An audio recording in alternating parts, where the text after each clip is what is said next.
Well, the Astros season is not yet underway, but they have filled out their 40-man roster. Justin Verlander has come to town, and they're looking at Brendan Donovan. What other moves are they looking to make, and what is coming up that maybe might excite Astros fans to hear of some meetings that are going to occur? I'm looking to the bullpen to bring my lefty in. Keep the lead and make your team look pedestrian. It's in your wheelhouse, we'll swing for the fence. You know it's money around here, and I ain't talking expense. Strike one, heat low in the way, you can't hit it. You know you wanna start a rally, but you better forget it. Strike two, off speed, same spot, your car looking. Get ready at the plate, this time you're not cooking. Strike three, swinging out of the zone. You ain't even touch it first. Tell me how they gonna drive you home. Walking back, looking like we ain't cool then. The game's over, might as well put them back to the bullpen, oh yeah. Hey there, everybody. Thank you all for tuning in. We are going back to the bullpen like we do every week, and it is the off season. It is a 12-month season in baseball because why we like to never stop talking about baseball. I'm H-Town Wellhouse. You know me as Brett, and this is my partner in crime here, Mike Stanton, the old 2-9er. Mike, how you doing today? You know, I'm doing all right, dealing with some little nerve issues in my lower back. But hey, you know what? We're here. We're talking baseball. I got my Christmas lights up a couple days ago, so hey, you know things are going pretty well in this soon-to-be holiday season. You know what? It is, and we've got Black Friday coming up. We've got Thanksgiving holidays. I mean, there are a lot of things going on that really you would love to think that for a lot of people it brings joy. Some people it brings chaos. Some people well, it probably brings chaos to everyone. Now, some right? people may enjoy that chaos more Right. than others, but yeah. And Black Friday, there is a better than average chance. No, you know what? There's no chance at all that you will see me anywhere near the mall or anywhere where there's going to be big crowds. Yeah, that ain't my deal. Well, the only reason why you'll see me at the mall is if I am working right at Lids in the mall. And so I do that. I was actually there this evening. And so, you know, I was selling hats, you know, hey, look, I got my Astros orange, you know, Texans hat. But, you know, let's get into it, Mike. The Astros had several players that they chose to tender. And, you know, there are some players from other squads that I want to talk about in that conversation because I think one of them at least might make an interesting move if the Astros don't go back with a Victor Caratini. But they went ahead and tendered 11 contracts. Right. Brian Abreu, Nick Allen, obviously the one they traded for, you know, Mr. Dubon. Hunter Brown, Yanner Diaz, Jake Myers, Steven Okert, Isaac Paredes, Jeremy Pena, Jesus Sanchez, Bennett Souza, and Hayden Wesneski. Then they signed De Los Santos to a one-year deal. And they also signed Taylor Trammell to a one-year deal. There's really no surprises here. None. You know, the bullpen is something where you need Souza to be healthy. Wesneski will come back probably mid-season if he comes back. Okert, you hope he's healthy. You know. So I think first what we need to do is we need to let people understand exactly what this means by tendering them a contract. Okay, when you are less than a 6-year player, okay, you really have no rights to where you play. Okay, the team owns the right. And when I say 6 years, I'm talking about 6 years of major league service because there are minor league service years also. But we're talking about the big leagues. So in those 6 years, every year, the team has to make it official that they are going to offer you a contract. And especially in those first 3 years where you're not arbitration eligible or anything like that. So, you know, you hear these dates coming up. You know, the next one's going to be, what will it be? It will be arbitration eligible players. You put forth your, each side puts in a number. Then you try and work out a number in between. If not, you actually go to arbitration, which is a brutal process. We can go over that when it gets a little bit closer. But yeah, so that's what this means. And that's why we said there's no real shock here, but this is part of the business side of baseball that every team, when you're a player that's not currently under contract, because all those contracts less than 6 years, they're all usually just 1-year deals. So once that 1 year is up, they have to offer you another contract. Right. Now, obviously, there's no surprises here in who they tendered, non-tendered. I mean, even if you tender Jesus Sanchez, which he will probably be offered, I think, around $6.8 million. The Astros will probably offer him that. He'll probably accept it. But these are guys that still can be traded. I mean, they're on your 40-man roster. Yeah, so they own the rights. So when this whole thing with the 40-man roster, what does that mean? Well, hold on. Why is there a 40-man roster and there's also a 26-man roster? Okay, well, the 26-man roster is the active roster for the team. That's actually who is on the team, the major league team. Now, there's extra spots that the organizations can offer you. And what that does is that protects you from someone else being able to take you out of the organization. So, again, it's technical stuff, but the surprise here is that the Astros have a full 40-man roster. Most teams like to keep a couple spots open, especially if you're going to have any activity in free agency, because when you bring someone in free agency, now you have to put them on the 40-man roster, and that takes up one of those 40 spots. So, the Astros, being full, what does that mean? Does that mean anything in the big picture? Not really. It just means if they do sign someone, then they'll have to make a 40-man roster move. Yeah, exactly. Victor Caratini is a name that I think a lot of people wondering, will the Astros bring him back as a backup catcher? He's a switch hitter. He, all his power is pretty much from the left side. You need a left-handed bat. But there's an interesting name, and I only bring him up because I think his defensive catching abilities would be very helpful. But Jonah Heim of the Texas Rangers was non-tendered. Yeah, which means he was not offered a contract. Right. So you got a guy now since his 2023 season, which, Mike, I'm just going to say this with a little trepidation. A lot of Rangers had career years that year when they won the World Series. They did. And they have the whole lineup. Yeah, the whole lineup, which is kind of odd, but hey, it happens. It happens. I'm not accusing we'll just raise an eyebrow and not say anything else. But one of the things that I like, exactly, one of the things I like about Jonah Heim is he's one of the best pitch framers in the game. To me, if you don't bring back a Caratini, someone like him would be a good guy to bring in as a backup to Yainer Diaz, especially for the defensive purposes. Those are the names that I think the Astros are going to look at bringing in, because I don't think Cesar Salazar is going to be your full-time backup. Yeah. And I don't know that Caratini's coming back. Yeah. So, Jonah is it's an interesting name because, since he's been an everyday catcher for a couple years now and has had a big year, like you said, in 23, last year, it was not a good year. He hit in the low 200s. There was, I don't even think he did get in double digits in home runs, but I don't think he got into the teens. Barely. There wasn't a whole lot of RBIs. I mean, it just wasn't a good offensive year. So what does that mean? That means that the Texas Rangers decided to not offer him a contract. They're going to let him go into free agency. The thing is, what is his market going to be? I mean, Is he going to get an opportunity to be a starting catcher? And I think he very well may. I know he had a tough year last year, but he's not that far removed. And he's been in the league. He knows how to work a pitching staff. He's good behind the dish.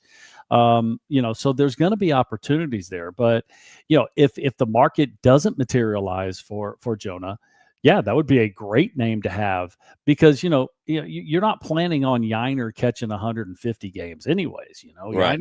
Yiner's going to be back there 110, 120 games, so you still have 40 to 50 games behind the plate that you're going to have somebody back there to catch, and you would like it to be. Now, listen, Caratini did a great job for this team last year.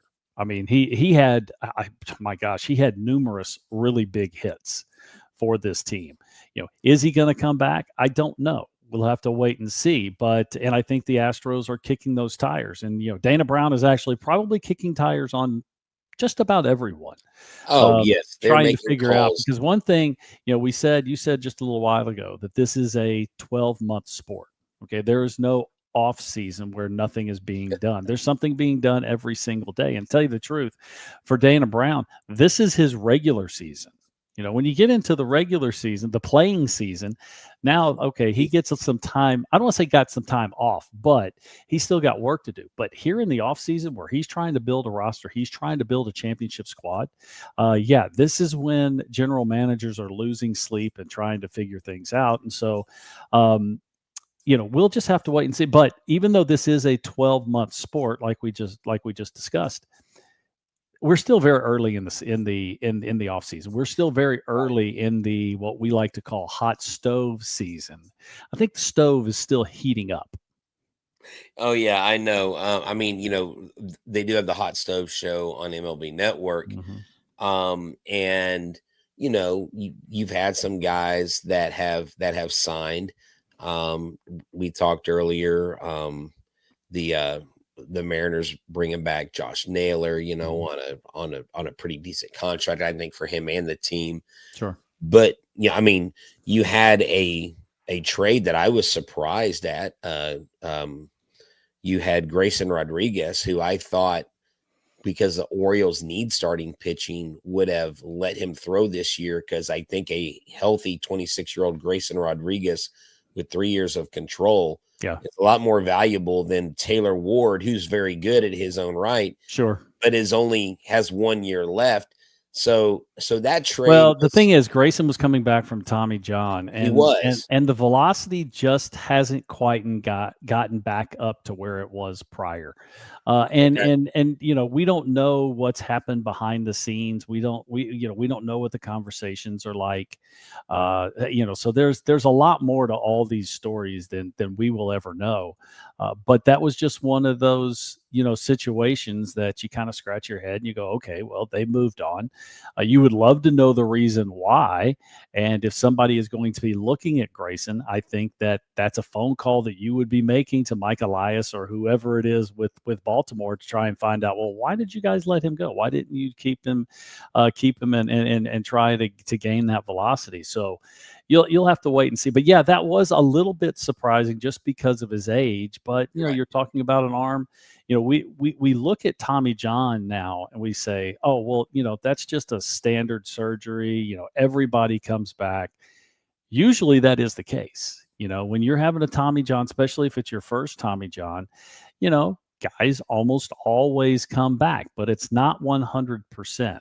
And, every once in a while we do find a guy that, it just doesn't happen. Look at Luis Garcia. I mean, he turned around and got hurt again, and he got non-tendered by the Astros. Yeah, and he's no more now. Before we move on to Devon, I think the Orioles are prime candidates to look at someone like Framber Valdez. Maybe. I mean, they're going to have to pay because Framber's going to get big bucks. Now, is it going to be among the highest in baseball? Probably not. Right. Even though as good as he has been and as incredibly durable as he has been, he's gonna get paid though. I think his range is about Max Fried, 150, 158. I think it's going to be in that area. Well, the only thing that Framber's got going against him is he's north of 30 now. He is north of 30 now. That's something that people, and as durable as he has been, there's the other side of that is all those innings that he's pitched. That's wear and tear on his arm. Is he in a place that maybe he is, looking at an arm injury coming up? Framber's always been a big, strong dude and, has had little to no arm problems in the 6, 7, 8 years, whatever he's been with the Astros. There's been a couple, but nothing major. Is that a red flag or is that a positive? It's really up to who's asking the question. Yeah, and it makes me wonder when you look at all the different arms and stuff that are out there, like how do these clubs view this Tommy John? Is it they're having to evaluate these guys year in and year out? And like you said, just injuries in general, Jake Myers and his shoulder injury. I mean, how many times do we know guys that injure their shoulder and they're done no matter what sport they're in? Yeah. It happens. It happens all the time. And tell you the truth, it happens way more than we realize because, where a lot of them happen in the minor leagues, and we don't ever really talk about those guys. True. That, you have an injury and the guy just kind of goes away. It actually probably happens more than, maybe more than, coming back and being the same player, especially when it comes to shoulders, elbows. I don't want to say it's become a routine surgery, but it has been, it's so common that they have gotten very, very good at fixing the elbow and having them come back. Shoulders are much more complex. It's a much bigger situation. It's a ball and socket joint. It's a joint that has to move in several different directions and rotate inside the joint itself, and that's why it makes it so difficult to come back from shoulder issues. No, yeah, definitely. I heard someone tell me jokingly that he said, well, Tommy John surgery is almost like today's LASIK surgery. Like you could go anywhere and get LASIK done. Where what's crazy about LASIK? They say it takes like 30 minutes or something. It's insane. But that's like with Tommy John. They're like, oh, Tommy John. And you and I have talked about this in the past. Mm-hmm. I remember back in, this was in like 2012, 2013, around the time when I was teaching at Second Baptist School in Houston. They got a pretty storied baseball program there. And one of the players was telling me in 9th grade, his parents, there was a kid's parents that were trying to get the doctors to go ahead and do Tommy John on him. That is, yeah. In 9th grade. Oh, yeah. And I'm like, that's like, and the doctors kept refusing. And he said, I heard his father say, we will keep asking doctors until we will find one who will do it. And I'm just like, yeah. It's ridiculous. It's crazy. It should be criminal. You have a player that is not hurt, but you want to have a surgery anyways. And the reason these players, and parents think this way is because a lot of times players do come back bigger, stronger, throwing harder. Okay. Right. The problem with the first Tommy John is soon as you come back from that one, you've started the clock on the second one. Okay. And to tell you the truth, there are countless pitchers that have had 2 Tommy Johns. Very few only have 1 Tommy John, especially if they pitch for a long period of time. The second one usually comes also. And, the thing about it is it's the ulnar collateral ligament that the UCL, that's what they are replacing. The crazy thing is they don't just replace it. They double it, they triple it, they even wrap with a replacement ligament. They wrap around the ligament for more support. So to tell you the truth, if it comes back and there's no infection and there's no issue, the ligament very well may be stronger than it ever was. But again, you're still, once you open up an elbow, there's a pretty good chance you're going to have to do it again. Exactly. No, it's insane. I want to move on to Mauricio Dubon because here's a guy that really had become a leader in this clubhouse and even addressed this in his Instagram story of how not only did the players make him feel at home, but he said Houston made him feel at home. And there were a lot of fans that were like, literally, I can't tell you how many DMs I received on both TikTok and X. Like, you got to explain this to me. I'm really upset. Like one person was like, I need you to tell Dana Brown this. And I'm like, well, respectfully, I don't have a Right. direct, like, You know, when we have lunch next week, I'll throw right. that in there. I can email a couple of the Astros front office because I have communicated with them from time to time, but I don't think Dana Brown is Right. sitting at his computer waiting for Brett to tell him what does Brett think about this? what is that? Because he has never called me, believe it or not. But losing someone like Mauricio Dubon, yes, his bat was not the best, but this guy won 2 of the first 3 utility Gold Gloves. Had become just one of the leaders in the clubhouse. Sure. Him and Jordan have this just unbreakable bond. He even told Eric and I on Locked On how he bawled like a baby when Michael Brantley announced his retirement. I mean, you trade him for Nick Allen. Nick Allen is a Gold Glove finalist. I mean, this was a save money with Mauricio gone, with Ramon Urias gone, and then with Chas McCormick, I think you're saving somewhere around 16 to 17 million. Yeah. So that's big because Mauricio signed with the Braves officially for 6.1 million and he was due 5.8. So yeah, so this was a salary dump.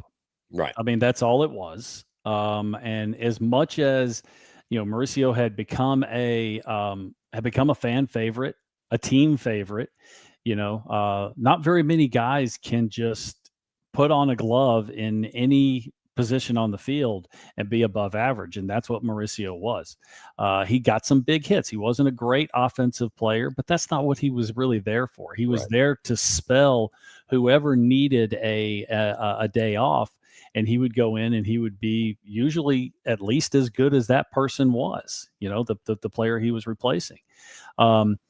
Yeah, I think he is going to be missed as much in the dugout and in the clubhouse as he is on the field, Right. And the reason I say that is because, the dynamic of what happens off the field, the characters in the clubhouse, that's where, a lot of the fun is had. That's where, and that's kind of fun that we don't see as fans. That's done behind closed doors.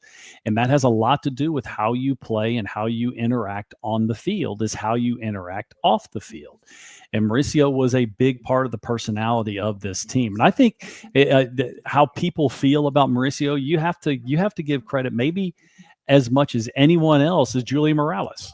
Because Julia loved to interview. He was a great interview. So she loved for him to do something well because then Julia got to interview him. I mean, and even the head shake whenever Jordan would hit a home run. Oh yeah. The camera goes straight to him. Go straight to him and he would just be like, yeah. And that whole snub him during the home run, the handshake line. Exactly. Well, he said the reason why that started is because every time he would hit a home run, he would just sit there and think, of course he hit a home run. Like it's sort on. Like what do you expect? And then he said, then when he noticed Julia, he said he was like, she's so good at it. Her timing is impeccable. I think he's going to be missed. Everybody's like, look, he's not the reason why you win a championship, but he is the glue that keeps things together through the season when you're going through rough patches. So you have different types of players on your roster. Okay. Yes, you have the stars like Jordan, like Altuve and, in the past, and Bregman and all those guys. Okay. Yeah, you need those guys. But just as important is the support type players. You have to have the player that's going to get the runner over from second to third with less than 2 outs. He's going to do his job. It's not always about driving the ball out of the ballpark or hitting the ball off the wall. A lot of times it's about scoring that one run to help the team win on just a generic day in June. Okay. And that's what Mauricio did. Mauricio knew that he wasn't a power hitter, even though he did hit a couple home runs a couple years ago. He was that type of player that I'm going to give myself up for the good of the team. And you have to have those players. When you see there are teams out there, you go to the 2000s Yankees, after the run of the last dynasty, one of the problems they had was they had a superstar at every single position. Yeah, And that true. was kind of what George Steinbrenner wanted. He wanted a marquee name in every position. Well, guess what?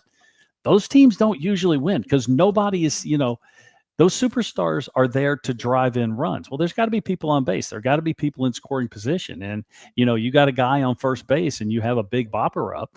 Well, he's already in scoring position. So he's going to try and go deep instead of doing the little things and scoring one run here and one run there instead of trying for the 3-run bomb all the time.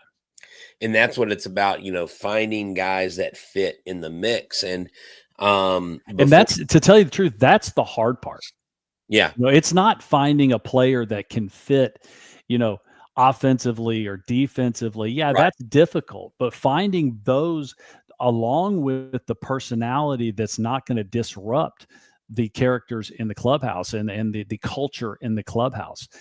That's why it's been, this has been such an interesting run for the Astros, just simply because the guys that they've brought in, we really haven't heard anything about any, being a bad fit. And that has a lot to do with the leadership that was already in the dugout, already in the clubhouse prior to the trade. Exactly. Well, if you have a lineup as far as your wardrobe goes and you're looking to add some free agents like the Back to the Bullpen shirt or this H-Town shirt from Ram Shirts, use the code B2B at checkout for 10% off your order of 2 shirts or more. Mark at Ram Shirts does a phenomenal job. He got quality products. He does embroidery. He can do signs. He can do T-shirts, hats for your business, whatever. So make sure you check it out. Got multiple options on there. The Back to the Bullpen Classic. You got the H-Town script. He even has the baby blue, like the Oiler H-Town blue. With Love you blue. Yeah, so he's got that going. So y'all make sure y'all check that out. Justin Verlander was in town. Now we know Justin Verlander still has a residence here in Houston, and I'm sure he and Jim probably go out for a drink every once in a while. But apparently, him and old Joe Espada were hanging out at Dyken Park, from what I understand. Does Justin Verlander come back making sense only if he's the only pitcher, or does he make sense if the Astros also go out and sign a bigger name? Because they have about $26 million under the cap where they can sign either a bat or a starting pitcher. Yeah. Would you bring him on by himself, or would you only bring him if he complemented a bigger name? Well, the problem is you don't get to make that call now. If Justin is looking to be signed, and I think that would be a good idea. I mean, it's a marquee name, even though he's not necessarily a marquee pitcher anymore. I think you put him in the 4th or 5th hole in the rotation. I think you'll be above average across the league in those spots in the rotation on the roster. So, and the way he pitched in the second half, he still knows what he's doing. He's still Justin Verlander. He's not maybe the Cy Young Award winner of a few years ago, but he's still a more than serviceable pitcher, regardless of what his age is. The thing is, you don't get to make that call. You bring him in. Okay, that's fine. The thing is, he's not going to be expensive. There's still going to be money to be spent. There's still other players that need to be brought in. Now, if you bringing him in is going to hinder you from getting, someone that's more of the middle or the top of the rotation arm, then you have to think twice about it. But if you're looking at, bringing in a veteran player, bringing in a leader, bringing in someone that is going to command respect every time he walks on the mound, Justin Verlander is the guy. If you're looking for a number 2 starter, then that's probably not the way to go. But even though he can still pitch to that level, I just don't know if he can do that start in and start out. Right. And that's where I think I've seen a couple people who have, done a simulated, 5-man rotation, and a lot of people are putting him at 2 or 3. If he's your 2 or 3, then it wasn't the offseason you're looking for. And that's got nothing to do with Justin. No. I'm just talking about, you look at what he did last year. You look at he's, 43 or 44 years old or whatever it is. You looked at the first half of what he did last year. You thought he was done. But then he turned it around in the second half and had a very solid second half of the season, and that's who you're hoping you're bringing on. I mean, are you looking for 30 starts from him? Probably not. Probably not. If you can get, maybe 20 or 22 starts out of him, and maybe 15 of those or 13 of those are quality starts, I think you'd sign up for that. Now, I have a question, and I'm gonna literally throw this at you without a ton of preparation. You got my hands sweating. So if I look at his career, 266 wins. Mm-hmm. Okay. He is, what is that? 34 wins away from 300. Mm-hmm. At 43, do you think, are you pitching or ditching Justin Verlander, staying around to get that 300th win? I'm ditching. I mean, not because you don't ever question Justin Verlander. I mean, because if he puts his mind to it, because listen, if he has a really, really good season, how many wins are you talking about? You're talking about probably 12 wins. Okay. If he wins 13 or 14, that's obviously even better. But if he gets 12 wins and he averages 12 wins, I mean, you're talking about 3 or 4 more seasons. And I just don't know if he's going to be able to do that. Again, you don't question him, but he's always said he wanted to pitch till he was 45. Well, that's only a couple years down the road. But listen, he doesn't need the 300 wins. He's already a first ballot Hall of Famer. Well, right as we speak right now. Do you remember? Well, I'm sure you remember guys like Gaylord Perry. Oh, of course. Charlie Huff. Mm-hmm. Like, I could have sworn those guys were ancient when they were done pitching. I mean, they to me, I would just remember seeing those guys going, wait, they're still on the mound? Right. I mean, even, Nolan Ryan did it. Nolan Ryan was. Well, he pitched, 46? Yeah. 47, whatever. Yeah. Crazy. I mean, these guys, but I would, I would like to see Justin Verlander back as a part of a 6-man rotation. Yeah. The Astros add Ranger Suarez. Heck, you know what? One more run with JV, go in a World Series, go in Cooperstown. And listen, the only time you're going to get in trouble with a signing like that is if you have that big expectation that you're thinking you're getting a Cy Young Award winner. Right. Is he still physically capable to pitching to that level? Yes.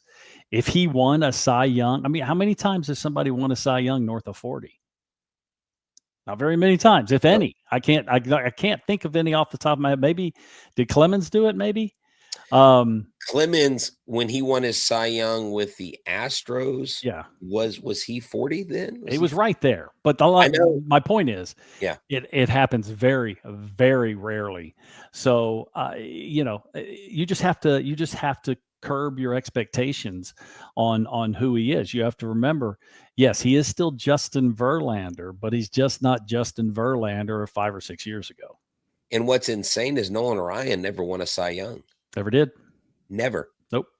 Of all the years, 300 plus strikeouts, he was on so many bad teams. Yeah. He had the strikeouts. He had the innings. He just didn't have the wins. He even had some years he had great ERAs. Yeah.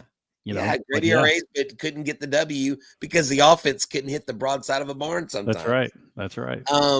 So they are pursuing starting pitching. They say they are pursuing Brendan, I can't spit it out. Brendan Donovan from the Cardinals. The more it gets talked about his market right now, Mike, I think everybody wants this guy. And I think that does not. And what comes with that? What comes with that? Well, expectations. High price tag. Yeah. High price tag. That's what comes with that. We want. That's what we were talking about at the beginning with Jonah Heim. Right. If his starting market falls apart and there's just not a starting job out there for him, okay, now we can talk about him being a backup, and now the Astros in the conversation. But he's not going to come to the Astros to be the backup. If he's got a chance to even if it's a short-term deal, to reset his market and be a starter. Right. No, definitely. I hope they can get, I guess a dream off season. I think they're there for a while. I was wanting Stephen Kwan, but I would rather have Brendan Donovan. I think Brendan Donovan would probably involve having to trade like a Myers or an Arrighetti. I Sure. mean, you're going to have to trade some because the Cardinals aren't rebuilding. They want guys that can help them now. Yeah. So it will be a little painful. But what I like about him is 280, 4 seasons in the majors, a left-handed bat, plays a great second base, would take a lot of pressure off Altuve of Mhm. having to go out to second base every single day. He could be DH more often. And if you put Myers in a trade like that, then you have, I think, Cam Smith. Listen, son, I know you're trying to make the roster this year, but if you make it, we're putting you in center field because we just traded Jake. I think he profiles as a center fielder. I think Zach Cole profiles more like a right fielder. Then you have Jacob Melton, who could be your backup in center field. But again, roster construction is the key phrase this year. How are they going to construct this roster? And in the end, what moves will they make? Well, and what the roster construction has to be, it's not mostly about the defense, because this is still a good That's defensive true. team. It's about scoring runs. That is where they had the issues the last 2 seasons, to tell you the truth. But last year was just scoring runs. Yes, there were injuries. Yes, Jordan missed a majority of the season. I understand all that. But bottom line is the runs you scored were the runs you scored, and they just simply didn't score enough. Definitely, they didn't score enough. Sorry, I was trying to switch in between screens here. Um, so Mike, in 2 weeks, 3 weeks, we'll have the GM meetings. Yep. That's when we will hopefully hear some salacious news. People like to make a splash. It's kind of like a 3 or 4 day party for some. For the teams themselves, there's no party, there's no sleep. There's deals being done at 6 o'clock in the morning. There's deals being done at midnight. But especially whether it's the general managers, whether it's the players' agent, Scott Boras, loves the whole court, loves to have big press conferences when the whole industry, because that's what it is. The whole industry is in one place. And so, yeah, it's kind of a wild and crazy situation. We should probably do a segment, Scott Boras dad jokes, because he's going to try to make up some. He's got half of his employees working on them right now. You know what? Something I want to ask you before we head out, and something I meant to ask you earlier about Framber Valdez, because this is a topic of conversation in a lot of social media circles. I'm in a couple, DM groups that are, Astros fan groups. There's a contingency of people that are Astros fans exclusively that feel like Framber Valdez really hurt his value with the crossing up of his catcher and, having that meltdown. If you're a team, how much are you looking at that versus his entire body of work with his durability, his innings pitched, his spin rate, his strikeouts? Does what he did on the mound going rogue like that, do you really concern yourself with that in the process? Absolutely, you do. Now, where does it rank? Well, it depends on who's doing the ranking, but it weighs into it absolutely, because we were just talking about Mauricio Dubon and what is going to be missed as much as the on-field player is, what he meant to the culture of the clubhouse. Now, Framber's the same thing. Any player is the same thing. Now, if you come in and I played with some of the biggest superstars in the sport. Okay. And what did every one of those come with? They came with egos. And, I didn't have any superstar. I didn't have anyone that I didn't really get along with, but my view on it was, listen, you're going to be a superstar. You're going to act like a superstar. You got to play like a superstar. True. And, if you're out there putting up numbers, you can kind of be as cocky and, we'll just sit around shaking our head at you all. All we want, but if you're going to act like a diva and then turn around and not put up the numbers, now you're talking about a different situation. But and we know that that's kind of who Fromber is.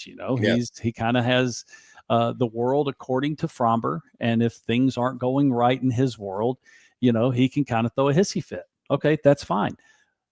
As long as when he is not throwing a hissy fit, he's going out there and shoving. And he did that a lot. But to answer your question, yeah, that does come into play because, any player you bring onto your team, that's going to affect the culture in the clubhouse, which means it's going to affect the play on the field. Right. And this is, something as one of our viewers said, he said Fromber has had more than one meltdown over the years. Yes, I mean, obviously I was just addressing this one, and you really thought it was the last one. It was the last one. It was the one you remember. It was the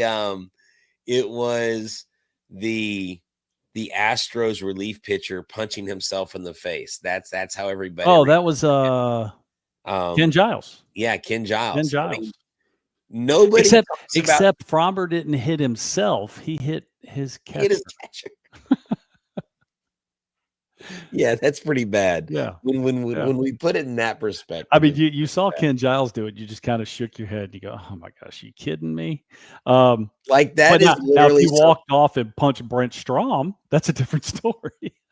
I mean, he could have gone full Ramon Laureano. I don't know if you remember that. Oh yeah, we charged the and then you had the backup catcher, Papariski, or one of those guys went out and so.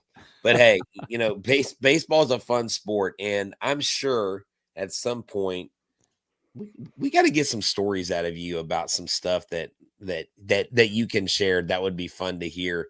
Some hijinks that went on between teams and some of the rivalries. I would love there were plenty. Awesome. Hey, Mike, thanks for hanging out. I know we have almost 150 of y'all watching live. Listen, if you watch our channel, we want you to share it with people. We want you to subscribe. We're excited because 2026 is fast approaching, and we want y'all to have a happy Thanksgiving. We may do another show this week, depending on our schedules. But if not, make sure that you spend time with loved ones, that you're thankful, and you just have an attitude of gratitude. Like I always say, always positive, always Astros. Thank y'all for hanging out with us and going back to the bullpen. Happy and safe Thanksgiving. And on that, adios. We're out. I'm looking to the bullpen to bring my lefty in. Keep the lead and make your team look pedestrian. It's in your wheelhouse, we'll swing for the fence. You know it's money around here, man, I ain't talking expense. Strike one, heat a low in the way you can't hit it. You know you want to start a rally, but you better forget it. Strike two, off speed, same spot, your car looking. Get ready at the plate, this time you're not cooking. Strike three, swinging out of the zone. You ain't even touch it first. Tell me how they gonna drive you home. Walking back, looking like we ain't cool then. The game's over, might as well